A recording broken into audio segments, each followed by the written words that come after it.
Con su permiso, senadora presidenta, estimados compañeros, senadoras, senadores,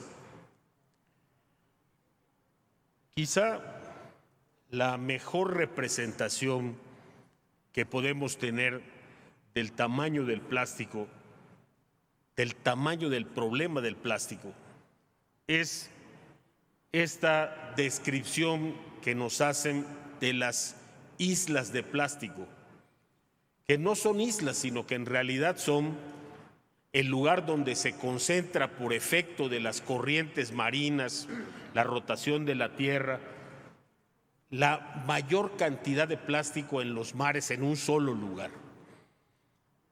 Para que nos demos una idea, ahí donde se vierten 8 millones de toneladas, otros cálculos dicen 13 millones de toneladas al mar, provenientes de los ríos, de las playas, del desecho de naves, etcétera.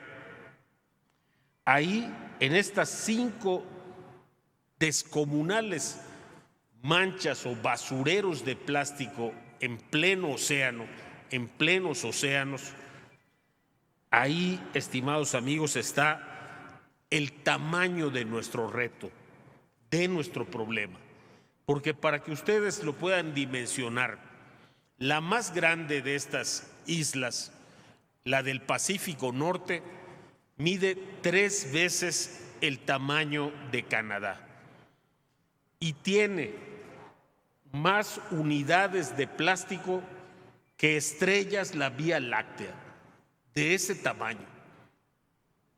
Si juntáramos todas estas islas, abarcarían un territorio mayor a la superficie de los Estados Unidos de Norteamérica. Ese es el tamaño del reto. Pero la pregunta es, ¿qué estamos haciendo y qué hemos hecho? Y es natural que cuando hacemos algo, viendo todavía lo que falta, digamos, no, falta muchísimo, seamos más exigentes, vamos, prohibamos, que se prohíba. El problema de las prohibiciones es que normalmente, cuando no están acompañadas de una lógica que las haga posibles, viables, sostenibles, terminamos cayendo en la simulación. Ese es el problema. La otra parte del problema es creer que este es un tema solamente de bolsas de plástico y popotes o de envases de PET. Es inmensa la cantidad de cosas que tienen contenidos de plástico. Nos estamos bañando y estamos arrojando plástico al drenaje. Comemos y desperdiciamos plástico. Todas nuestras actividades cotidianas terminan con desperdicios de plástico. Entonces, el principal reto no es prohibir las bolsas de plástico. El principal reto es hacer que se utilice menos plástico y por lo tanto se tenga que producir menos plástico. Y esa es la gran virtud de ahora, de este dictamen, porque quien se sienta incómodo por el problema de las bolsas de plástico tiene que ver lo que sí queda, lo que va a suceder, porque va a suceder. Le estamos poniendo plazos, le estamos poniendo tiempos, estamos imponiendo sanciones, estamos diciendo quiénes son los responsables de verificar ese cumplimiento y aplicar esas sanciones. Y no todas las leyes que sacamos aquí tienen este grado de detalle en sus objetivos y en el modo de alcanzarlos. La mayor parte suma buenas intenciones, pero no tiene ese cálculo de lo que va a ocurrir. Y aquí sí sabemos qué va a ocurrir. El próximo año, ya no se van a producir en México ningún producto que contenga microplásticos.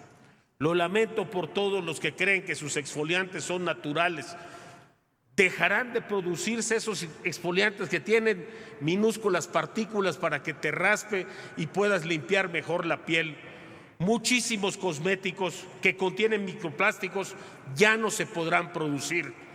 Eso viene en el contenido de esta ley.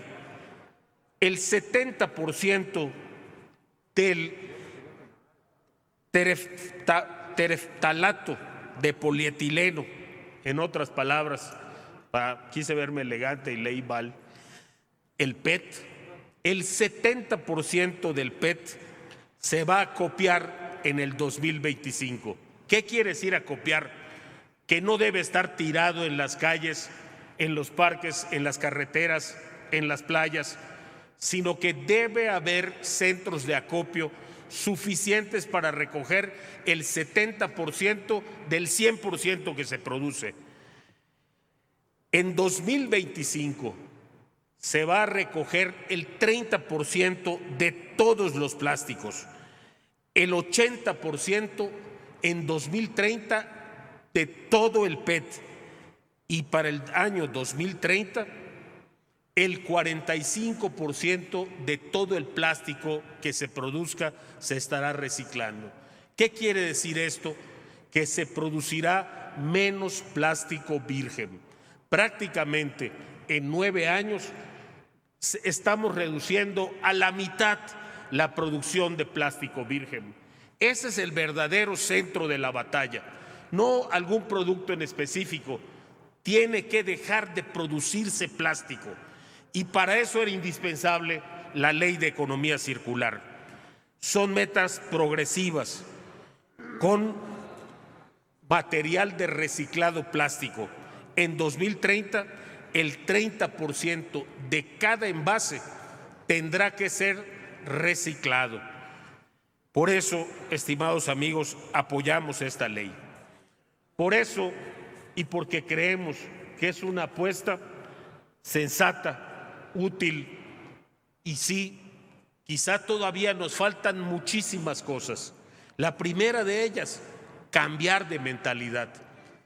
Esto tiene que ver con nuestros hábitos y tiene que ver con el presupuesto del gobierno.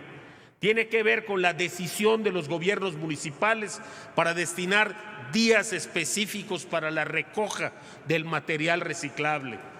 Tiene que ver con el futuro, en cómo lo vemos y cómo caminamos hacia él.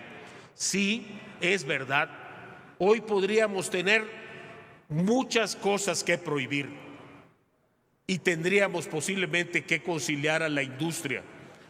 Hoy, en cambio, este Senado se dio a la tarea, desde la conformación de un grupo de trabajo hasta el impresionante trabajo de la comisión, en poner de acuerdo a la industria, poner de acuerdo a buena parte de las organizaciones sociales y en hacer que esta ley fuera posible.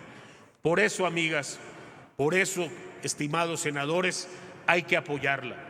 Esta es la ley que necesitamos ahora, necesitamos mucho más. Esta es la que podemos hacer ahora y convertir en el inicio de un cambio verdadero, que ponga a prueba a los gobiernos y también a los ciudadanos y que nos haga pensar en el futuro. Los seres humanos somos una clase muy interesante, muy especial en la naturaleza. Ya lo decía Xóchitl, somos los únicos que producimos basura. Pero fíjense nuestra condición. Gastamos 641,000 millones de dólares en la exploración espacial.